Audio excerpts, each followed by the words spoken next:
राधे राधे। हरे कृष्णा। आज आप सुनेंगे पुरुषोत्तम मास महात्म्य में आगे की कथा। तो आइए पुरुषोत्तम भगवान के चरणों का ध्यान कीजिए और कथा को सुनिए। सूत जी बताते हैं, मेधावी ऋषि की कन्या अपने पिता के निधन के बाद अत्यंत दुख और अकेलेपन में जीवन व्यतीत कर रही थी। उसका हृदय शोक से भरा हुआ था। वह न केवल माता पिता से विहीन थी, बल्कि अपने भविष्य को लेकर भी चिंतित थी। वह कन्या एक सूनी हिरणी की तरह भयभीत और असहाय होकर अपने घर में रहती। उसके नेत्र आंसुओं से भरे रहते, हृदय दुख की अग्नि में जलता रहता। हर क्षण वह अपने जीवन का कोई मार्ग नहीं देख पाती। उसके मन में सबसे बड़ा दुख यह था कि उसका विवाह नहीं हुआ था और अब उसके जीवन का क्या होगा। यह चिंता उसे भीतर से तोड़ रही थी। उसी समय उसके दुख को दूर करने के लिए दिव्य संयोग से महान तपस्वी दुर्वासा ऋषि वहां पधारे। वे अत्यंत तेजस्वी, क्रोधी किंतु कृपालु मुनि थे, जिनकी महिमा स्वयं देवताओं तक प्रसिद्ध थी। उन्हें देखकर कन्या के मन में आशा की किरण जागी। कन्या ने अत्यंत श्रद्धा और विनम्रता से दुर्वासा ऋषि का स्वागत किया।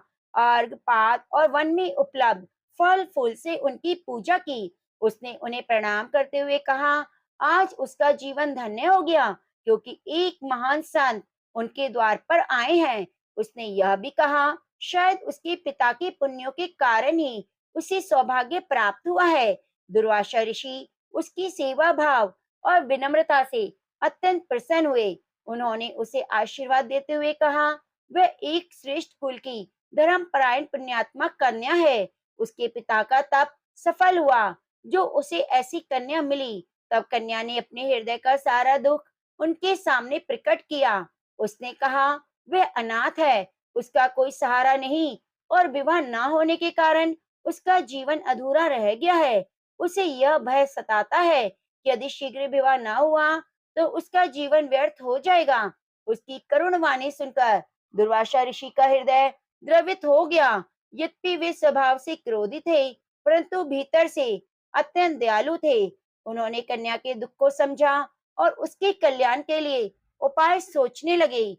अंततः उन्होंने एक ऐसा दिव्य और सारभूत उपाय बताने का निश्चय किया, जिससे उसके जीवन का दुख दूर हो सके और भविष्य उज्जवल बन सके। प्रेम से बोलिए, लक्ष्मी नारायण भगवान की जय।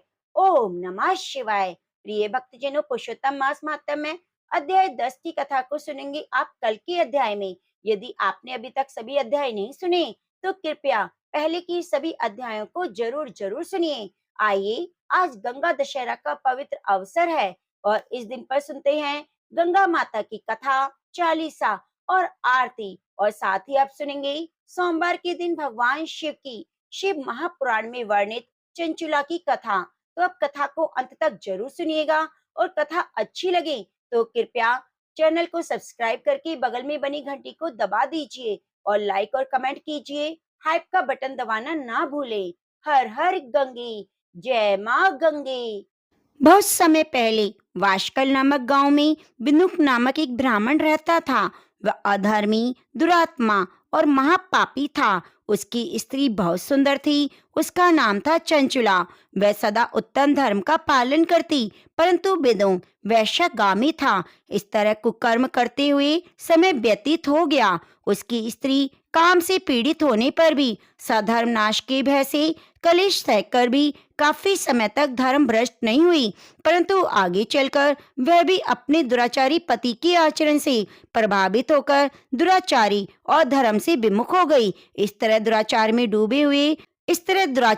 डूबे हुए उसका बहुत सा समय व्यर्थ व्यतीत हो गया।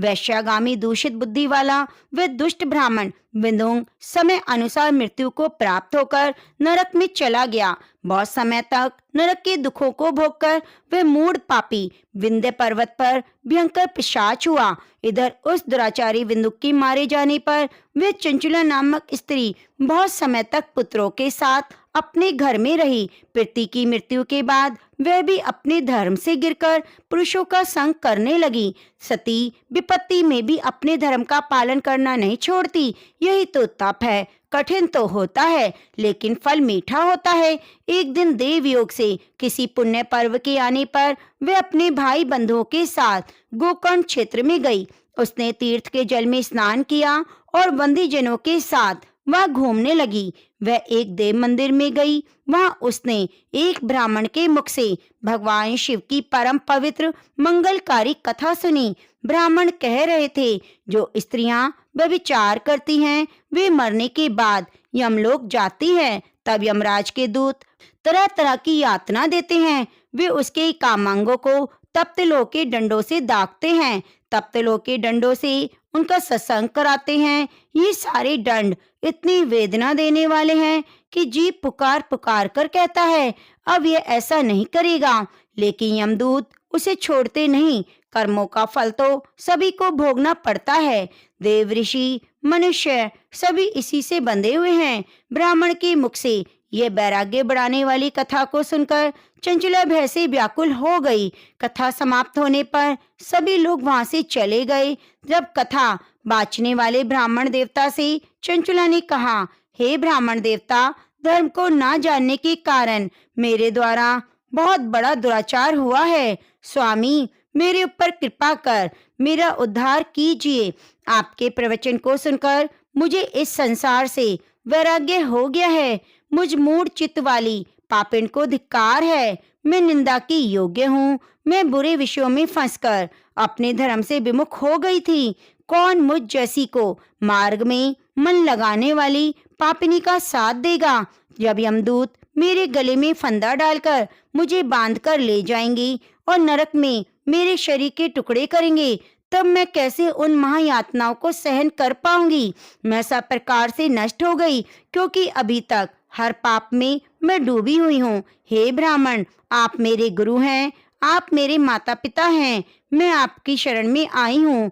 मुझ अबला का अब आप ही उद्धार करें। इस प्रकार विलाप करती हुई चंचला ब्राह्मण देवता के चरणों में गिर पड़ी। तब ब्राह्मण ने उसे कृपा पूर्वक उठाया और इस प्रकार कहा, नारी, तुम सौभाग्यशाली हो जो भगवान शंकर की कृपा से तुमने वैराग्यपूर्ण ये कथा सुनी है और कथा को सुनकर समय से अपनी गलती का एहसास कर लिया है। तुम डरो मत, भगवान शिव की शरण में जाओ। परम कृपा से तुम्हारे सभी पाप नष्ट हो जाएंगे। मैं तुम्हें भगवान शिव की कथा सहित वह मार्ग बताऊंगा जिसके द्वारा तुम्हें सुख देने वाली उत्तम गति प्राप्त होगी। शिव कथा सुनने से तुम्हारी बुद्धि शुद्ध हो गई है और तुम्हें पश्चाताप हुआ है और मन में वैराग्य उत्पन्न हुआ है। पश्चाताप ही पाप करने वाले पापियों के लिए सबसे बड़ा प्रायश्चित है। जो मनुष्य अपने कुकर्म के लिए प्रायश्चित नहीं करता, वह उत्तम गति प्राप्त नहीं करता, परंतु जिसे अपने कुकृत्य पर हार्दिक पश्चाताप है, वह अवश्य ही उत्तम गति का भागीदार होता है। इसमें कोई शक नहीं। शुद्ध चित्त में ही भगवान शिव और माँ पार्वती का वास है। वह शुद्ध आत्म पुरुष सदा शिव के पद को प्राप्त करता है। इस कथा का श्रवण सभी मनुष्यों के लिए कल्याणकारी है, अतः इसकी सेवा और आराधना करनी चाहिए। हे ब्राह्मण पत्नी, तुम अनन्य विषयों से अपने मन को हटाकर भगवान शंकर की परम पावन कथा को सुनो। इससे तुम्हारे चित्त की शुद्धि होगी, तुम्हें मोक्ष की प्राप्ति होगी। जो मनुष्य निर्मल हृदय से भगवान के चरणों का ध्यान करता है, उसकी एक ही जन्म में मुक्ति हो जाती है। यह कहकर वह ब्राह्मण चुप हो गए। हृदय करुणा से भर गया। वे ध्यान में मग्न हो गए। ब्राह्मण का यह उपदेश सुनकर चंचला के नेत्रों में आनंद के आंसू छलक आए। वह हर्ष भरे हृदय से ब्राह्मण देवता के चरणों में गिर गई। हाथ जोड़कर बोली, मैं कृतार्थ हो गई। हे ब्राह्मण, शिव भक्तों में श्रेष्ठ स्वामिन, आप धन्य हैं। आप परमार्थदर्शी हैं, सदा परोपकार में लगे रहते हैं। साधुओं, मैं नरक के समुद्र में गिर रही हूँ, कृपया करके मेरा उद्धार करें। जिस पौराणिक और अमृत के समान कथा की बात आपने की है, उसे सुनकर ही मेरे मन में वैराग्य उत्पन्न हुआ है। उस अमृतमयी कथा को सुनने के लिए मेरे मन में बड़ी श्रद्धा है। कृपया आप मुझे सुनाएं। कथा सुनने की इच्छा मन में लिए हुए चंचला उस ब्राह्मण देवता की शरण में वहीं रहने लगी। गोकर्ण नामक महाक्षेत्र में उन ब्राह्मण देवता के मुख से चंचला भगवान शिव की भक्ति, ज्ञान और वैराग्य बढ़ाने वाली, मुक्ति देने वाली परम उत्तम कथा सुनकर कृतार्थ हुई। उसका चित्त शुद्ध हुआ। वह अपने हृदय में शिव के सगुण रूप का चिंतन करने लगी। वह सदैव शिव सच्चिदानंदमय स्वरूप का स्मरण करती। इसके बाद अपना समय पूर्ण होने पर चंचला ने बिना किसी कष्ट के अपना शरीर त्याग दिया। उसे लेने दिव्य विमान पहुंचा। वह विमान शोभा साधनों से सजा था, शिव गणों से सुशोभित था। चंचला विमान से शिवपुरी पहुंची। सारे पाप धुल गए। वह दिव्य रूप धारिणी दिव्यांगना हो गई। वह गौरांगी देवी मस्तक पर अर्धचंद्र का मुकुट और अन्य दिव्य आभूषण पहने शिवपुरी में पहुंची। वहां उसने सनातन देवता त्रिनेत्रधारी महादेव शिव को देखा। सभी देवता उनकी सेवा में भक्ति भाव से उपस्थित थे। उनके अंग कांत करोड़ों सूर्यों के समान प्रकाशित हो रहे थे। 5 मुख, हर मुख में 3-3 नेत्र थे। मस्तक पर अर्धचंद्र आकार मुकुट शोभायमान हो रहा था। कंठ में नील चिन्ह। उनके साथ में देवी गौरी विराजमान थी, जो विद्युत पुंज के समान प्रकाशित हो रही थी। महादेव जी की कांति कपूर के समान गौण थी। उनके शरीर पर श्वेत वस्त्र थे और शरीर श्वेत भस्म से युक्त था। इस प्रकार भगवान शिव की परम उज्जवल रूप के दर्शन कर चंचला बहुत प्रसन्न हुई। उसने भगवान को बारंबार प्रणाम किया। हाथ जोड़कर प्रेम, आनंद और संतोष से युक्त होकर विनीत भाव से खड़ी हो गई। नेत्रों में आनंद के आंसू की धारा बहने लगी। भगवान शंकर गौरी पार्वती ने करुणा के साथ सौम्य दृष्टि से देखकर चंचला को अपने पास बुलाया।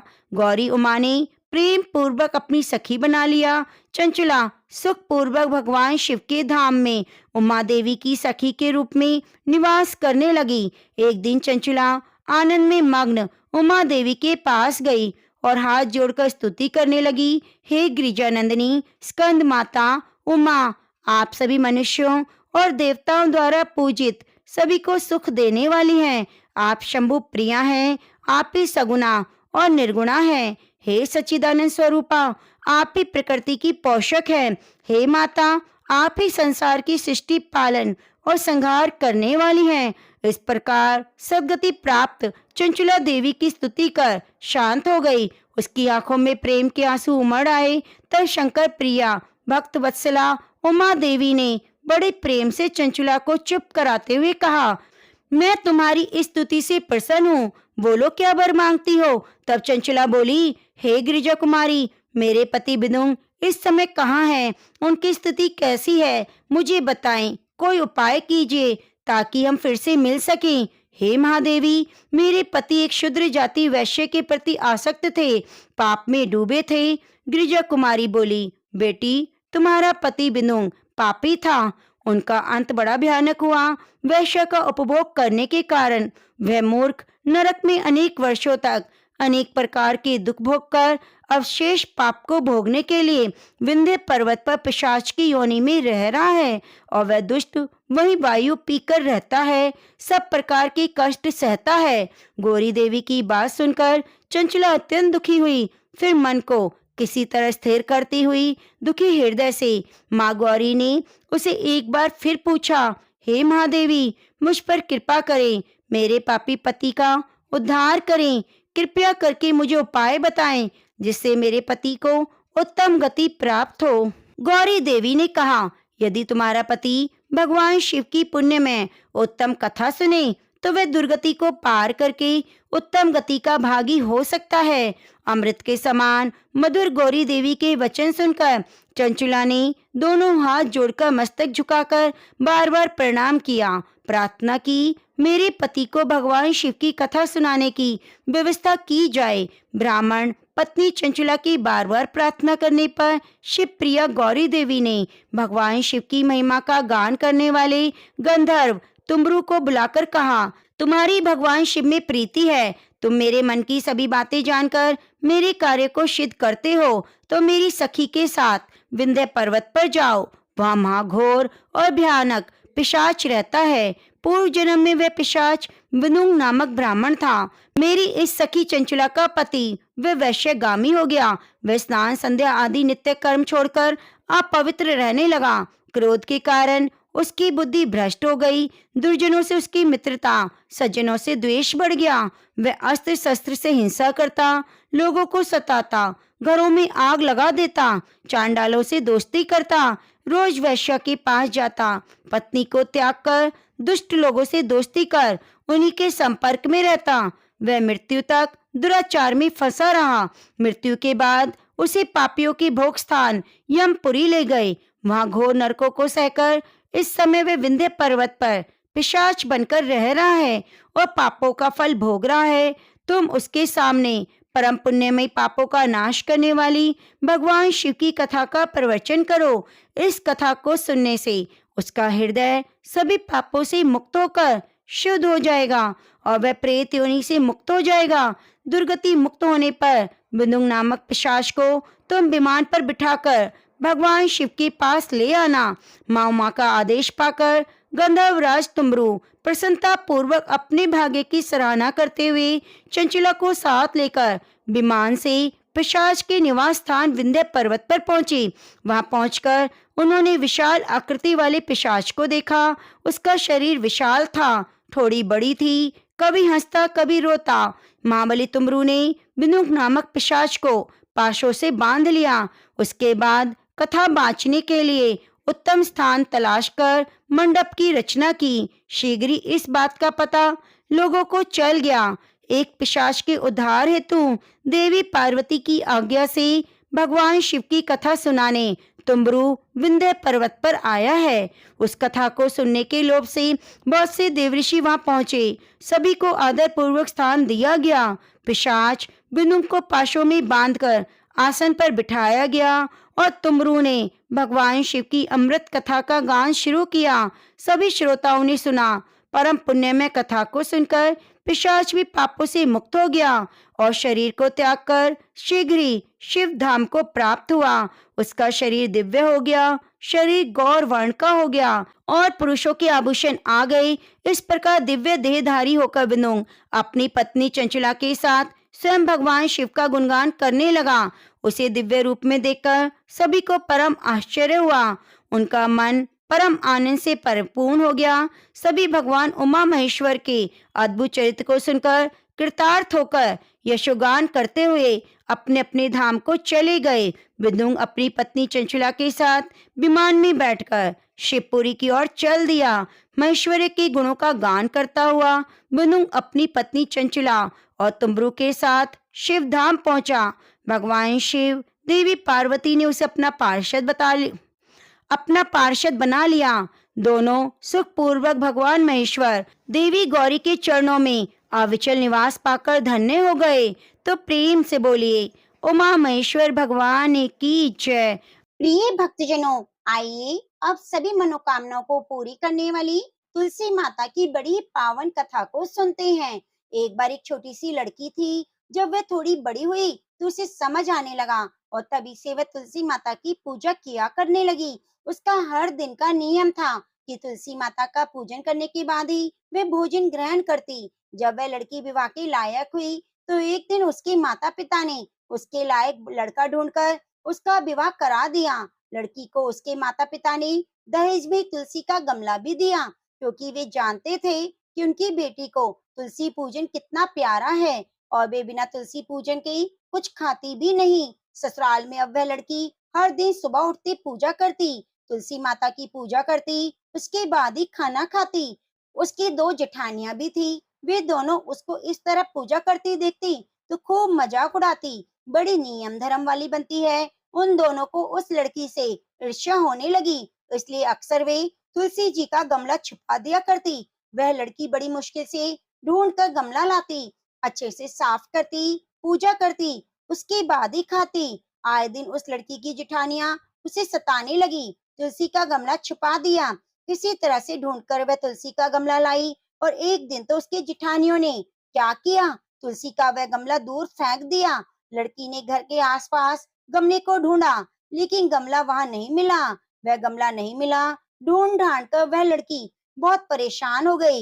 इतना दुखी हुई कि जब उसने तुलसी की पूजा नहीं की तो उसने खाना भी नहीं खाया, क्योंकि उसका नियम था कि जब तक तुलसी की पूजा नहीं करेगी वह खाना नहीं खाएगी। तो इस तरह से उसका नियम टूटा तो वह उदास हो गई। उस लड़की की सच्ची भक्ति देखकर तुलसी माता उस पर प्रसन्न हो गई। उसके कमरे में अचानक तुलसी माता का गमला प्रकट हो गया। अगले दिन सुबह जब वह लड़की सोकर उठी तो क्या देखा, उसकी चारपाई के चारों कोनों पर तुलसी माता का गमला आ गया है। अब तो यह देखकर लड़की बहुत खुश हो गई। सोचने लगी, अब तो मेरी तुलसी माता को कोई चुरा नहीं सकेगा, कोई तुलसी का गमला छुपाएगा भी नहीं।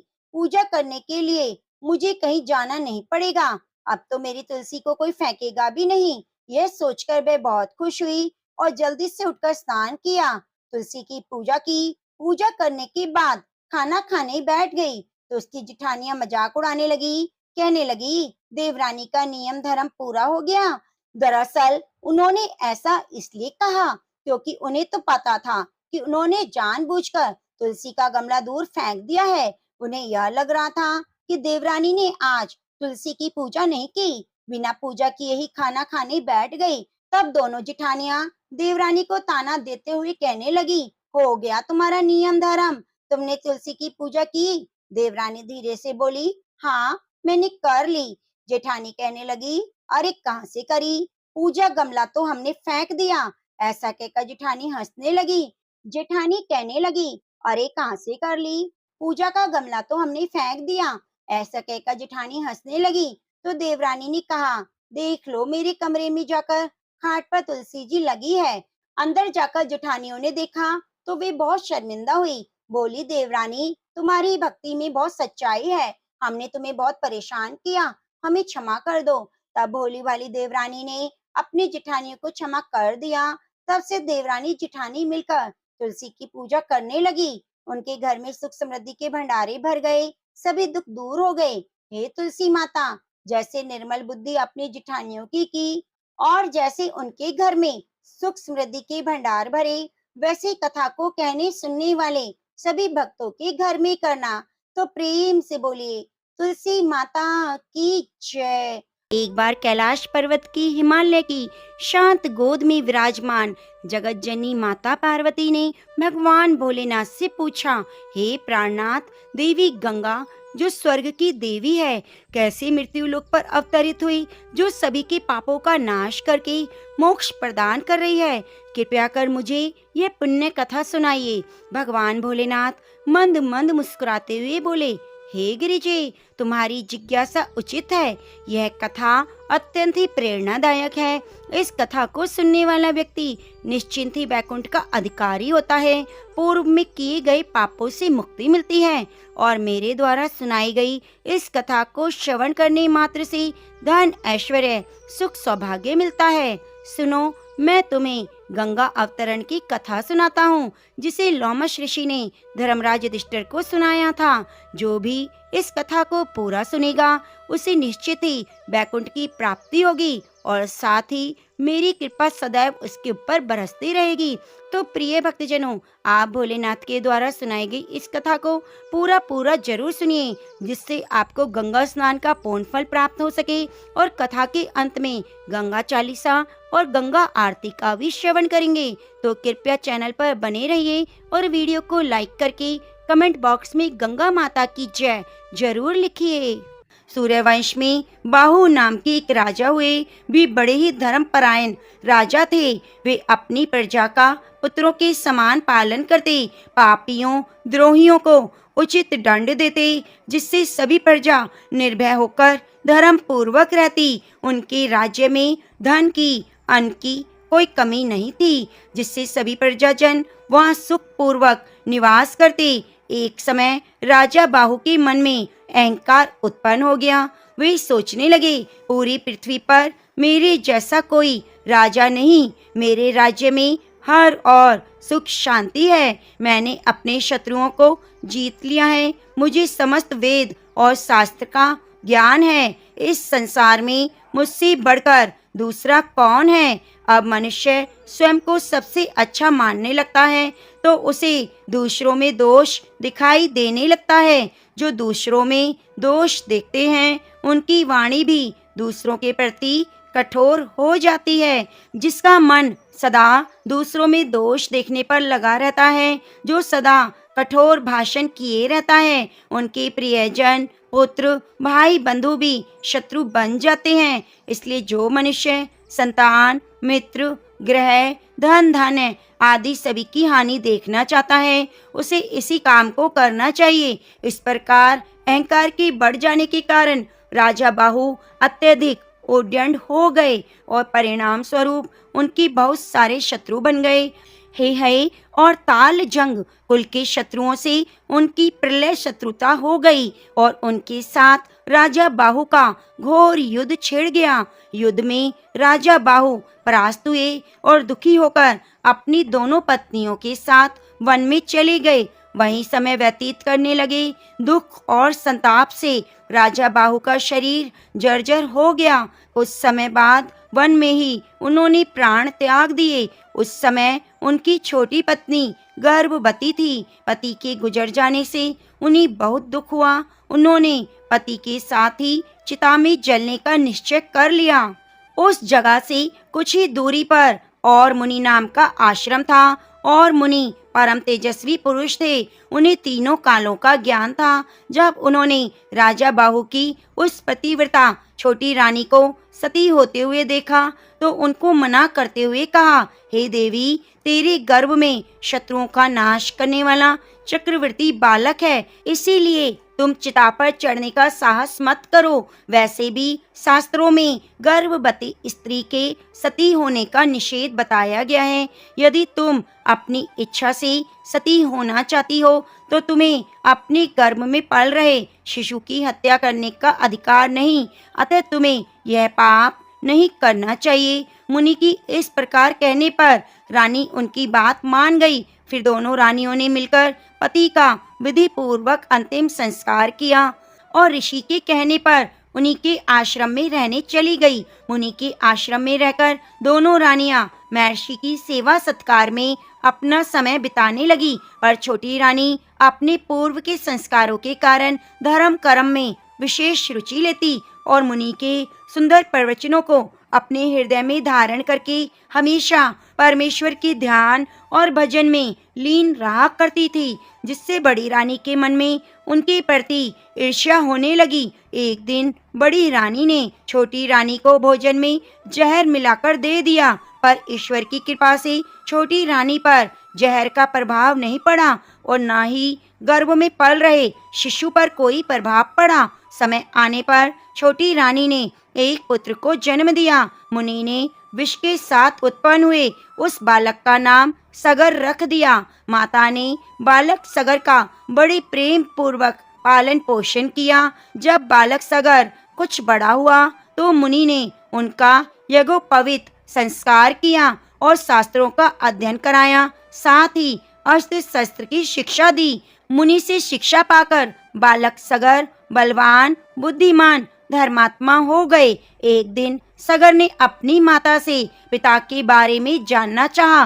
तब माता ने सारा वृतांत कह सुनाया कि किस प्रकार सगर के पिता शत्रुओं से हार कर वन में आए और यहाँ और मुनियों के आश्रम में सगर का जन्म हुआ। सारी कथा को जानकर सगर को बहुत क्रोध आया और उन्होंने माता के सामने प्रतिज्ञा की कि वह अपने पिता के शत्रुओं का नाश करेगा और अपना खोया हुआ राज्य वापस लेगा।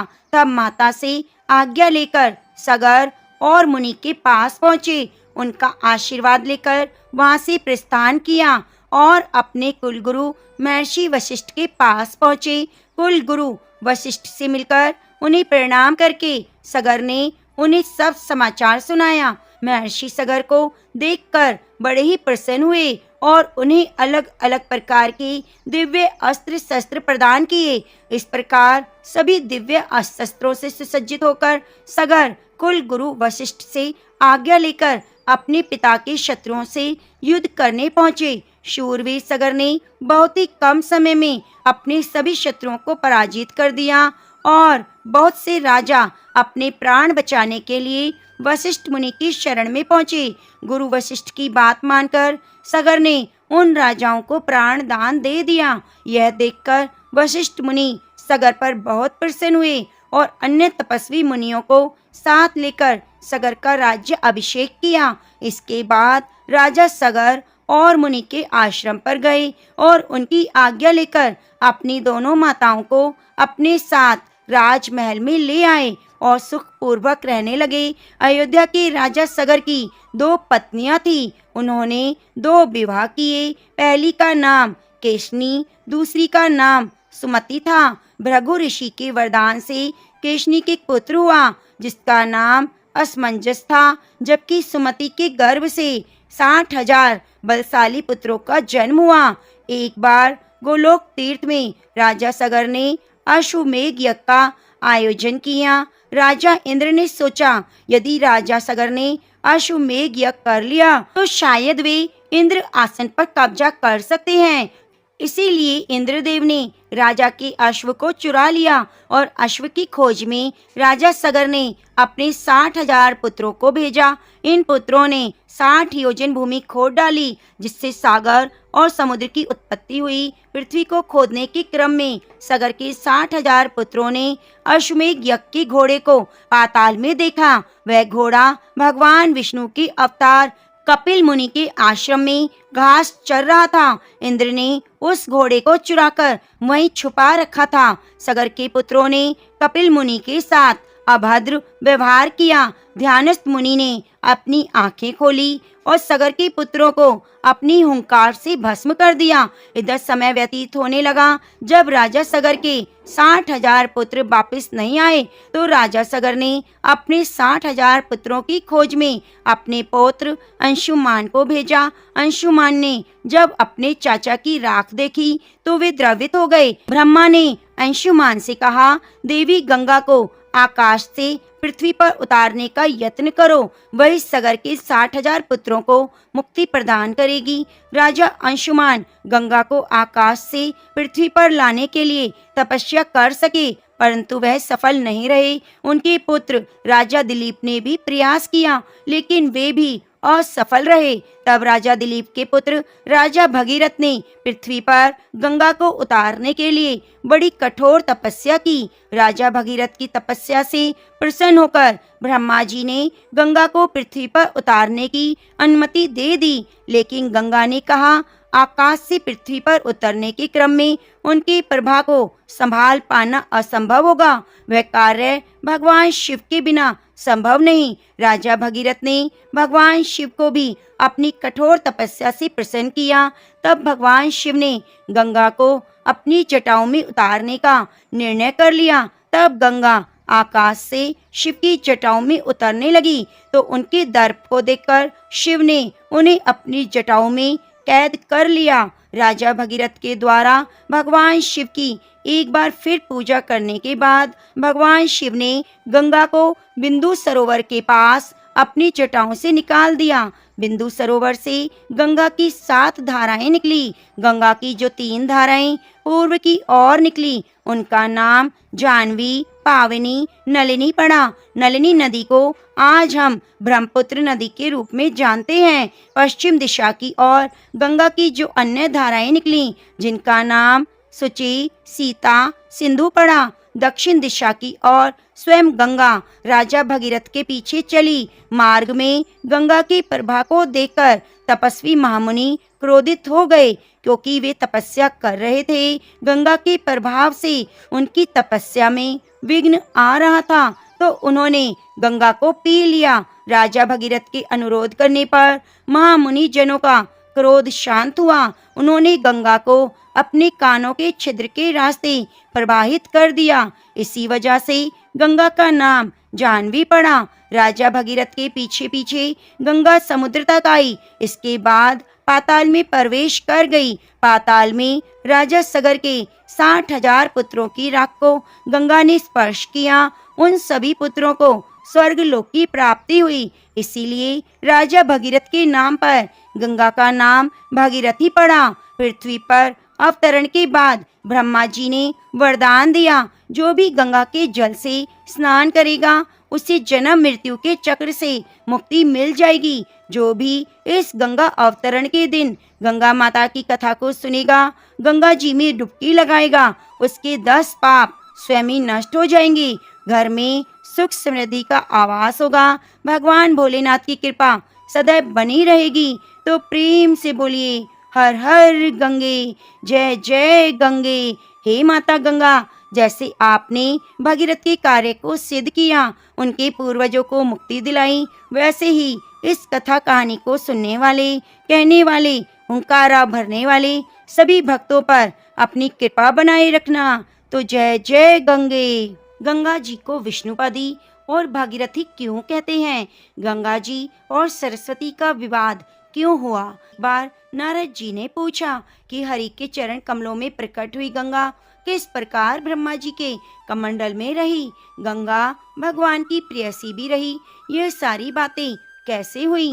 तो लक्ष्मी नारायण जी ने कहा, नारद, प्राचीन समय की बात है। जल में गंगा गोलोक में विराजमान थी।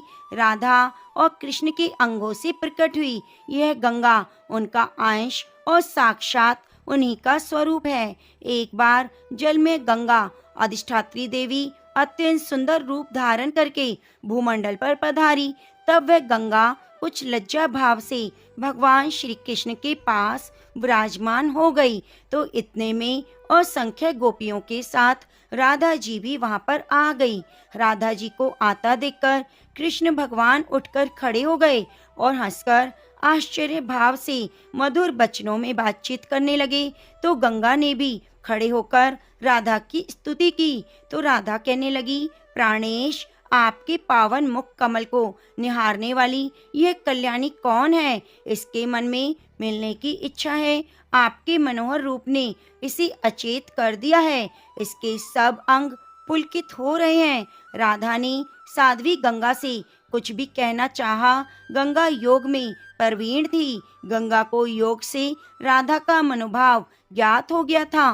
तो वह बीच तवा में अंतर्ध्यान हो गई और जल में प्रविष्ट हो गई। तब सिद्ध योगिनी राधा ने भी अपने योग से इस रहस्य को जानकर जल स्वरूपनी गंगा को अंजलि से उठाकर पीना शुरू कर दिया। तो गंगा भगवान कृष्ण की शरण में जाकर लीन हो गई। तो राधा ने गंगा को गोलोक में, बैकुंठ लोक, ब्रह्मलोक सभी जगह पर ढूंढा, पर कहीं भी गंगा नहीं मिली। तो फिर विष्णु, शंकर, धर्म, इंद्र, सूर्य, देवता और मुनिगण सभी गोलोक में आए। भगवान श्री कृष्ण को उपस्थित सभी देवताओं को प्रणाम करके उनका स्वागत किया। तो श्री कृष्ण भगवान उनके आने का अभिप्राय समझ गए थे और कहने लगे, आप सभी महानुभाव गंगा को ले जाने के लिए यहाँ पर पधारे हैं, परंतु इस समय वह गंगा शरणार्थी बनकर मेरी चरण कमलों में छिपी है। मैं आप लोगों को उसे जरूर सौंप दूंगा, लेकिन आप पहले उसे निर्भय कर दें, क्योंकि राधा उसे पी जाने के लिए तैयार है। तो सारे देवता राधा को प्रसन्न करने में लग गए। भक्ति के कारण अत्यंत विनीत होकर ब्रह्मा जी ने अपने चारों मुखों से राधा की स्तुति की। पितामह की इस प्रकार प्रार्थना पर राधा जी हंस पड़ी। उन्होंने गंगा की सभी बातों को स्वीकार कर लिया और तभी गंगा श्री कृष्ण जी के पैर के अंगूठे के नाखून से निकलकर विराजमान हो गई। पितामह ब्रह्मा जी ने गंगा के उस स्वरूप को अपने कमंडल में रख लिया और भगवान शंकर ने उस गंगा जल को अपने मस्तक पर स्थान दिया। उसके बाद पितामह ब्रह्मा जी ने गंगा को राधा मंत्र की दीक्षा दी। फिर गंगा ने सभी उचित नियमों से राधा की पूजा करके बैकुंठ के लिए प्रस्थान किया। जब गंगा बैकुंठ चली गई तो पितामह ब्रह्मा जी भी बैकुंठ पहुँचे। प्रभु श्री हरि को प्रणाम करके कहने लगे कि भगवान श्री राधा और श्री कृष्ण के अंग से प्रकट हुई ब्रह्मतुल्य स्वरूपिणी गंगा इस समय एक देवी के रूप में सुशोभित है। प्रभु, आपसे मेरी प्रार्थना है कि आप सुरेश्वरी गंगा को अपनी पत्नी बना लीजिए। सभी पुरुष प्रकृति से उत्पन्न हुए हैं और स्त्रियां भी उनकी कला हैं। यह कहकर पितामह ब्रह्मा जी ने गंगा को भगवान श्री हरि विष्णु के पास बिठा दिया और फिर स्वयं श्री हरि ने विवाह के नियम अनुसार गंगा को ग्रहण कर लिया। उसकी प्रियतम पति बन गए। जो गंगा पृथ्वी पर पधार चुकी थी, वह भी समय के अनुसार अपने उस स्थान पर पुनः आ गई। भगवान के चरण कमलों से प्रकट होने के कारण गंगा जी को विष्णुपदी नाम से प्रसिद्ध हुई। तब से माँ गंगा को विष्णुपदी के नाम से जाना जाता है। अब आप जानेंगे गंगा और सरस्वती माता में क्यों विवाद हुआ। एक बार नारद जी श्री हरि नारायण से बोले कि विष्णु जी के सानिध्य में रहने वाली यह गंगा और सरस्वती अभिशक्त होकर भारत में नदी के रूप में बहती हैं। इन नदियों का सेवन करने वाले इस जन्म में गुणी और विद्वान बनते हैं, मरने के बाद बैकुंठ लोक को जाते हैं। प्रतिदिन गंगा में स्नान करने वाला गर्भवास के संकट से मुक्त हो जाता है। श्रीमन नारायण के इस कथन को सुनकर नारद जी अपनी उत्सुकता को रोक नहीं सके और कहने लगे, दोनों दिव्य देवियां गंगा और सरस्वती का विवाद किस कारण से हुआ था, यह भी आप मुझे सुनाने की कृपा करें। तो देव ऋषि नारद जी की बात सुनकर नारायण कहने लगे, देव ऋषि, भगवान विष्णु की 3 पत्नियां थीं, गंगा, लक्ष्मी और सरस्वती। एक बार विष्णु जी ने गंगा के प्रति कुछ ज्यादा ही अनुराग और लगाव दिखाया, तो यह देखकर सरस्वती के मन में ईर्ष्या प्रकट हो गई। सरस्वती ने भगवान विष्णु को तीनों पत्नियों के प्रति समान अनुराग न रखने के कारण खरी खोटी सुनाई और साथ ही गंगा को भी भला बुरा कहने लगी। तो इस तरह से सरस्वती को कलह करते देख भगवान विष्णु वहां से बाहर चले गए। तो पीछे से सरस्वती का क्रोध और भी ज्यादा भड़क गया। वह गंगा के केश पकड़कर उसे मारने के लिए लपकी, तो लक्ष्मी जी ने बीच में आकर दोनों को शांत करने का प्रयास किया, पर सरस्वती ने लक्ष्मी को भी गंगा की सहायिका मानते हुए उनका अपमान किया और कहा, तुम गंगा के पक्ष में आई हो, मैं तुम्हें श्राप देती हूँ, तुम वृक्ष बन जाओ। तो गंगा अपने कारण निरपराध लक्ष्मी को दंडित देखकर गुस्सा हो गई और उन्होंने अत्यधिक क्रोध के कारण सरस्वती से कहा, तुम्हें मेरा श्राप है, तुम भूतल पर नदी बन जाओ। तो सरस्वती भी पीछे नहीं रही, उसने भी गंगा को श्राप दे दिया कि तुम मृतकों की अस्थियां ढोने वाली नदी बनकर पृथ्वी पर बहोगी। थोड़ी देर में जब विष्णु जी वापस आए तो उन्होंने अपनी पत्नियों के परस्पर कलह और श्राप का पता लगा, तो उन्होंने लक्ष्मी जी को शांतवर्ती, सहनशीलता और उदारता को देखकर केवल उसे ही पत्नी के रूप में अपने पास रखा और गंगा और सरस्वती का त्याग करने का निश्चय किया। तो इस वियोग से गंगा और सरस्वती व्यथित हो गई। कातर स्वरों में श्राप से शीघ्र निपटने का उपाय पूछने लगी।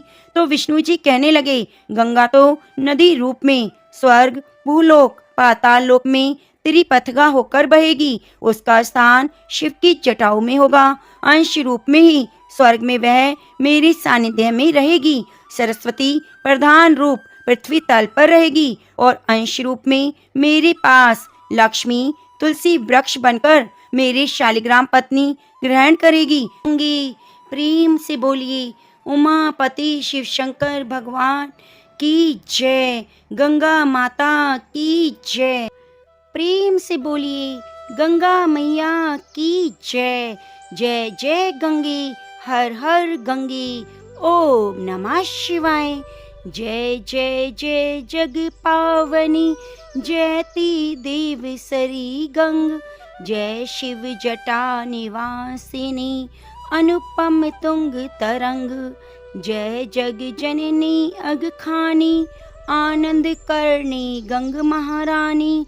जय भागीरथी सुरसरी माता, कलिमल मूल दलनी विख्याता। जय जय जय हनुसुता अग अननी, विश्व की माता जग जननी। धवल कमल दल मम तनु साजे, लखी शत शरद चंद्र छबि लाजे। वाहन मकर बिमल सुचि सोहे, अम्य कलश कर लखी मन मोहे। जड़ित रतन कंचनी आभूषण, हिये मणि हार हरिण तम दूषण। जग पावनी त्रेताप नशावनी, तरल तरंग तंग मन भावनी। जो गणपति अति पूज्य प्रधाना, तिहु ते प्रथम गंग स्नाना। ब्रह्म कमंडल वासिनी देवी, श्री प्रभु पद पंकज सुख सेवी। 60 सहस्त्र सगर सुर तार्यो, गंगा सागर तीर्थ धार्यो। अगम तरंग उठियो मन भावन, लखी तीरथ हरिद्वार सुहावन। तीरथ राज प्रयाग अक्षय वट, धरऊ मातु पुनि काशी करवट। धनी धनी सुरसरी स्वर्ग की पीढ़ी, तारिणी अमित पितृ पद पीढ़ी। भागीरथी तब कियो अपारा, दियो ब्रह्म तब सुरसरी धारा। जब जग जननी चलियो लहराई, शंभु जटा मह रहो समाई। वर्ष पर्यंत गंग महारानी, रही शंभु के जटा भुलानी। मुनि भागीरथी शंभु ध्यायो, तब एक बूंद जटा से पायो। ताते मातु भई त्रयधारा, मृत्यु लोक के नभ अरु पातारा। गई पाताल प्रभावती नामा, मंदाकिनी गई गगन ललामा। मृत्यु लोक जाह्नवी सुहानी, कलमल हरणी अगम जग पावनी। धनी मैया तब महिमा भारी, धर्म धुरी कई कलुष कुठारी। मातु प्रभावती धनी मंदाकिनी, धनी सुर सरित सकल भय नासिनी। पान करत निर्मल गंगा जल, पावत मन इच्छित अनंत फल। पूर्व जन्म पुण्य जब जागत, स्तवहि ध्यान गंगा महलागत। जई पगु सुरसरी हेतु उठावई, पतित जिने काहू न तारे।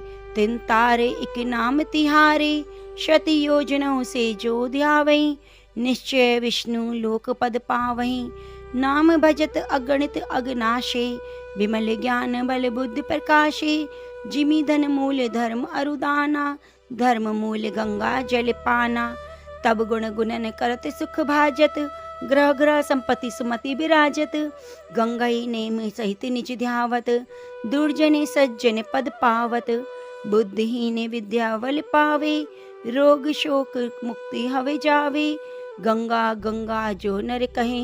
भूखे नंगे कवि न रहूं, निकसत की मुख गंगा माई।